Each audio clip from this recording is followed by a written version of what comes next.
একটাই বলবো, সেই দিনটা ভাবতে খুব কষ্ট লাগে, দুঃখ লাগে যখন মার্ক্সবাদী কমিউনিস্ট পার্টির হাতে দক্ষিণপন্থী যারা রাজনীতি করতো, সেই সময় কংগ্রেস করত, মার খেত, পাড়ায় বেরোতে পারতো না, কংগ্রেসের ঝান্ডা লাগাতে পারতো না। দিদিও তখন কংগ্রেসের সাথে ছিলেন, কিন্তু দিদি বুঝেছিলেন এই কংগ্রেসের সাথে থাকলে সিপিএমটাকে আর সরানো যাবে না, আর কত মার খাবে। তারপর দিদি নিজে হাজারের উপরে আক্রান্ত হলেন। ওই জন্যই বললাম, মার কেউ খায়নি, একটা মানুষ মার খেয়েছিল, যার মাথা ফেটেছিল, যার বড় অত্যাচার হয়েছিল, শরীরে হেন কোনো জায়গা নেই একজন মহিলা এত মার খেতে পারে। আমাদের তো এইটা খালি মাথায় রাখা উচিত, সংসার সাজানো আছে, ঠিক মতো একটা নাবিক চাই, সংসার আমরা আমাদের মধ্যে সাজানো সংসার, একটা ভালো গার্জেন চাই। গার্জেন তো মমতা দি আছেন, তার কথাটা খালি শুনুন, আর নিজেদের মধ্যে ভুল বিভেদটা ছেড়ে দিন। আর এমন আমরা কিছু করব না যেন দলের নাম ছোট হবে। তা দল আমাদের আগে, পতাকা আমাদের আগে, মমতা বন্দ্যোপাধ্যায় আমাদের আগে। এবং এই যাদের জন্য এই এত অহংকার, এই মাইকের সামনে কথা বলা হচ্ছে আমাদের এই জনগণ।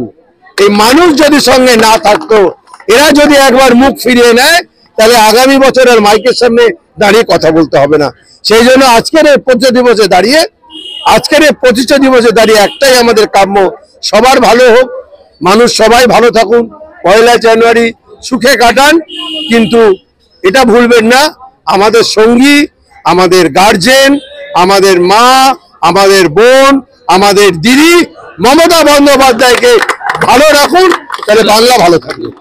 আলাদা করে তো কিছু বলার নেই, কারণ পাখির চোখ তো নিশ্চয়ই, কিন্তু আমরা নিশ্চিন্তে আবার আরো বেশি আসন নিয়ে লাস্টবারের থেকে জিতে আসবো। কারণ সারা বছর তৃণমূল কংগ্রেস শীত, গ্রীষ্ম, বর্ষা এবং দিদির যত প্রকল্প আছে, যেভাবে মানুষের পাশে রয়েছে, মানুষের সাথে রয়েছে, সেখানে আমাদের আলাদা করে আর ভোটের জন্য আলাদা করে ক্যাম্পেনিং বা কোনো কিছু প্রয়োজন পড়ে না।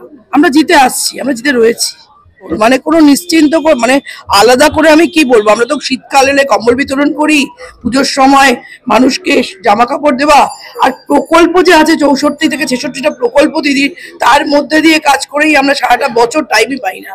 তো ওই প্রকল্পের মধ্যে দিয়েই আমরা চলবো সারা বছর। देखिए, जब से दीदी मैंने बंगाल में चीफ मिनिस्टर बनी है, तब से हम लोग देख रहे हैं कि आदमी चैन और शांति से है। अदर स्टेट में हम लोग देख रहे हैं झूठ मूठी का परेशान किया जा रहा है, जिससे कोई हाथ पांव नहीं है, अलग अलग इश्यू लेके, लेकिन कभी भी बेरोजगार को नौकरी देने का इश्यू की बात नहीं किया जाता है। हाई प्राइस राइज हो रही है, उसके दाम को कम नहीं किया जा रहा है एसेंशियल कमोडिटी का, लेकिन दूसरा चीज आदमी को मकसद में लिपटा के रखा गया है। जो कोई इशू नहीं है, हिंदू मुस्लिम ये सब किया जा रहा है, जबकि देश को जो है नौजवानों को नौकरी का दरकार है, पढ़ाई का दरकार है, शिक्षा का भी जो है मैंने भगवाकरण कर दिया जा रहा है। ऐसा नहीं चल सकता है। जो हम लोग को महात्मा गांधी, जो हम लोग को पंडित जवाहरलाल नेहरू, मौलाना आजाद जो देश को दे गए थे, और जिसको मेंटेन अभी कर रही है हमारी ममता दीदी, सबको लेके चलने का, वो आज हम लोग दूसरा स्टेट में नहीं देख पा रहे हैं, जहां जहां दूसरी सरकार है। तो इसीलिए हम लोग सब मिल के चाहते हैं, हमारे पश्चिम बंगाल की जनता, खासकर 37 नंबर वार्ड के सभी लोग, कि हम लोग आने वाले दिन में दीदी का हाथ मजबूत करें, कि हम लोग जनता भी मजबूत हो। बस यही बोलना चाहेंगे। দেখুন, তৃণমূলের মানে হচ্ছে শুধু আমরা ভোটের জন্য না, আমরা হচ্ছে পুরো 365 ডেজ আমরা সবসময় আমাদের স্লোগান হচ্ছে মানুষের কাছে, মানুষের কাজের জন্য। মানুষের জন্য যা সেবা ভাবনা আছে সেটা তৃণমূলে আছে, যার মারের ভাবনা আছে সেটা বিজেপি না অন্য দলে আছে। আমরা বলতে চাইছি আজকে আমরা সব এখানে এসছে সব মানুষের জন্য আসছি, মানুষের কাজের জন্য। এটাই আমার লিডার মমতা বন্দ্যোপাধ্যায়, অভিষেক বন্দ্যোপাধ্যায় আমাকে স্লোগান দিয়েছে, ইনস্ট্রাকশন দিয়েছে।